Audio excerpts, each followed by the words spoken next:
Halo siswa semua, selamat pagi, selamat datang dan selamat berjumpa di SMA Nusantara Palangkaraya. Terima kasih telah memilih SMA Nusantara untuk kalian melanjutkan pendidikan. Ibu yakin dan percaya, walaupun saat-saat ini kita dalam pandemi COVID-19, itu semua tidak mengurangi semangat kalian untuk tetap menuntut ilmu demi cita-cita dan harapan di masa yang akan datang. Baiklah, Ibu akan memperkenalkan diri. Nama Ibu, Imelda Pardina. Ibu dipercayakan oleh pihak sekolah sebagai koordinator sarana dan prasarana. Baiklah, Ibu akan menceritakan sedikit tentang sekolah kita. Suatu sekolah tidak terlepas dari yang namanya sarana dan prasarana, yang mana sarana dan prasarana merupakan pendukung dalam berlangsungnya proses belajar mengajar di sekolah. Sarana dan prasarana memiliki peran yang sangat penting dalam setiap lembaga atau instansi, baik itu di sekolah, perkantoran, serta lembaga-lembaga lainnya. Berbicara mengenai sarana dan prasarana, pastilah kalian sudah sering melihat berbagai macam benda atau bahan lainnya yang ada di tiap-tiap sekolah, dimulai dari alat atau perlengkapan pembelajaran, kursi, meja, bahkan sampai gedung yang merupakan tempat berlangsungnya proses pendidikan. Namun, agar lebih jelasnya, kita bahas satu persatu mengenai jenis sarana dan prasarana yang ada di SMA Nusantara Palangkaraya, beserta penjelasannya. Ruang belajar, yang merupakan tempat berlangsungnya proses belajar mengajar, yang mana kelas 10 berjumlah 2 ruangan, 10 IPA dan 10 IPS. Kelas 11 juga 2 ruangan, 11 IPA dan 11 IPS, dan kelas 12 juga memiliki 2 ruangan, 12 IPA dan 12 IPS. Selain ruang belajar, SMA Nusantara juga memiliki ruang praktek, yaitu laboratorium IPA yang digunakan untuk mata pelajaran fisika, biologi, dan kimia. Selain laboratorium IPA, SMA Nusantara juga memiliki ruang komputer yang digunakan untuk menunjang proses belajar mengajar.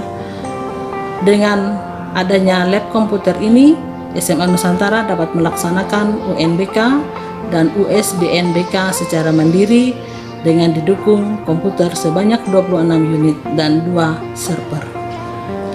Kedua, ruang kantor, yaitu ruang yang merupakan tempat para tenaga kependidikan menjalankan administrasi sekolah yang meliputi proses penyelenggaraan seperti pengumpulan, pengolahan, dan penyimpanan data. Selain itu, ruang kantor memiliki fungsi sebagai pelayanan dalam menerima informasi dan memberi informasi. Ruang kantor biasanya terdiri dari berbagai macam sesuai kebutuhan sekolah itu sendiri. Di antaranya, ruang kepala sekolah, ruang guru, ruang tata usaha. Ketiga, ruang perpustakaan, yang mana tempat penyimpanan berbagai macam buku yang mencakup kepentingan siswa dalam proses penambahan ilmu dan wawasan di sekolah. Selain sebagai tempat penyimpanan buku, perpustakaan juga memiliki peran penting di sekolah.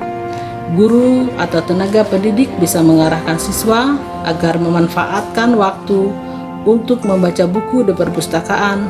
Selain bisa menambah wawasan, pengetahuan siswa juga bisa mengetahui berbagai informasi karena buku merupakan jendela dunia. 4. Ruang penunjang lainnya.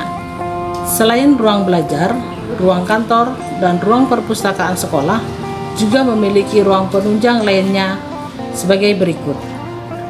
Pertama, ruang OSIS, ruang UKS, ruang BP, kantin sekolah, gedung serbaguna, toilet siswa dan guru, serta ruang ibadah agama Islam, agama Kristen, dan agama Hindu. 5. Lapangan dan halaman merupakan prasarana sekolah atau fasilitas pendukung yang biasa digunakan sebagai tempat berkumpul siswa dalam melakukan kegiatan di sekolah. Dilihat dari kegunaannya, lapangan atau halaman terdiri dari: pertama, halaman upacara, kedua, halaman olahraga, dan halaman parkir kendaraan guru dan siswa.